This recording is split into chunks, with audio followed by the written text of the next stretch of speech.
Če primerjava cene, koliko plačaš za najem stanovanja na Manhattanu, koliko v Astoriji, kjer ti prebivaš, ki je čez reko na drugi strani. One bedroom, to je po naše verjetno dvosobno. 3-4 tisoč na Manhattanu, na mesec $. Astorija je že začela postajati draga, po 2 tisoč ne dobiš. Seveda moramo imeti za primerjavo tudi kakšno plačo, naprimer plača sprevodnika ali pa peka ali pa prodajalke v trgovini.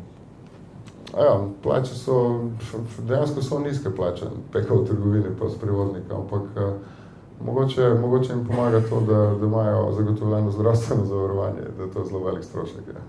So potem natakarice in pa prodajalke ali pa prodajalci prijazni predvsem zaradi napitnine, ki jo dobijo, in je skoraj da obvezna, ali so prijazni zaradi tega, ker so pač prijazni ljudje?